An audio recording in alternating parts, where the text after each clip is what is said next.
You are listening to an American Free Press podcast. Joining me on the line is Tom Boardman, an attorney from Portland, Oregon, who is representing Ken Weber, the fellow who worked for the bus company that was fired for flying a redneck flag on his privately owned vehicle. Tom, thanks for joining us today. Enjoy being here, Dave. Tom, we had some developments since the last time we spoke, and that was about 6 months ago. I think we spoke in February of this year. And I saw something on the news that the judge magistrate had made a ruling, came out with an opinion. And for the benefit of the listeners, before we get into that, just give them a little bit of background about who you are, what you do, and then the case. I'm an attorney in Portland, Oregon. In March of last year, we became aware of a fellow down in southern Oregon, it's about 260 miles from here, who was a part-time school bus driver in a town called Phoenix, Oregon. And he has a Confederate flag that he flies on his pickup truck. It was a gift from his father. And he had it displayed on the back of his pickup truck for 18 months. And the school superintendent walked by his truck one day, saw the flag, and said that he wanted it removed. And the school bus company ordered Ken Weber to remove the flag, and there had never been an incident or any kind of a third-party complaint or anything involving this flag. And when Mr. Weber refused, he was fired. The Rutherford Institute and I filed a suit in the United States District Court challenging that firing of Ken Weber. The defendants are the Phoenix Talent School District of Jackson County, Oregon, and First Student, Inc., which is a very large corporation, international, that does school bus services for people. We took the depositions of all the parties, and the defendants filed a motion for summary judgment in the United States District Court for the District of Oregon in the Medford Division, which includes Southern Oregon.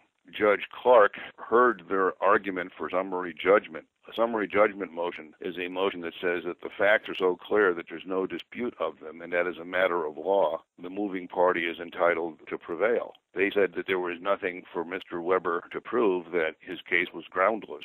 We resisted that motion, and last week, Judge Clark issued a 35-page ruling denying the vast majority of their motion.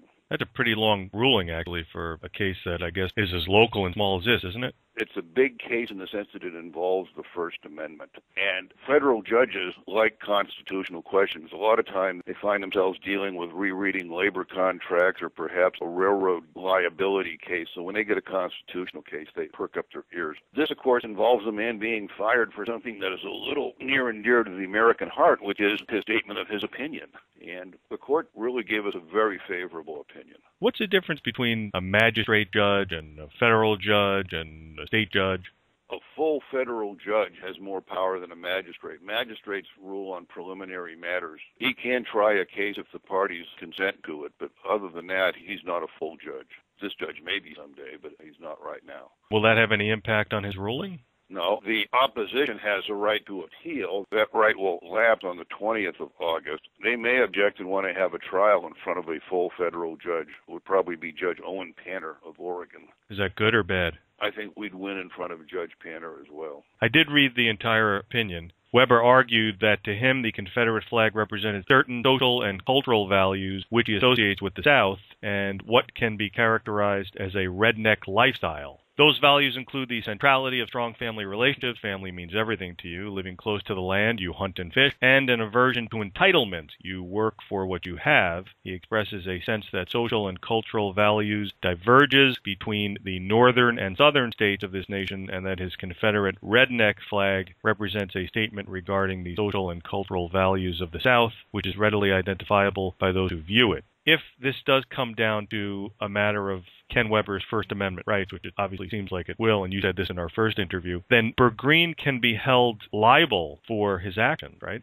Yes, sir. And what does that mean exactly? He could be sued and he could be forced to maybe not just lose his job, but cough up some money to Ken Weber? He did it as part of his duties as the superintendent. The school district has the money here, and so they'd have to pay any judgment against Mr. Bergreen or the school district. He didn't do it as a private individual. We've named him individually, but he was acting under his authority as superintendent when he acted. Right, but can't the school district say that he didn't really have that authority to do that, and the court obviously can show that he didn't, right? I think it's been fairly well established that he didn't have the right to do what he did. I think Mr. Bergreen made his decision, and now he has to live with it. Yeah, he could find himself in a whole heap of trouble, though, it seems, from reading this opinion. It's not good for him. He can't be having a comfortable night's sleep, really, after reading this. We have money damages because this man, who's the father of 4 small children, lost his job. And that's what our primary focus has been all along, was getting this man his job back. It's unfortunate that we've had to go to these steps that we do, but this really isn't about the money per se. It's about my client's job and his civil liberties. Right. I remember you said in the first interview, and you also said that he was going back to school. He's still going to school. The economy in Southern Oregon is pretty bad, and we've estimated that it might be another 6 years before it returns to the point where he could be guaranteed a job back. I should mention that the Rutherford Institute and yourself, you're taking on this case pro bono, right? It's a pro bono matter. We have petitioned the court for attorney's fees, but if we don't get paid, we don't get paid. Right. What's the next step in this case?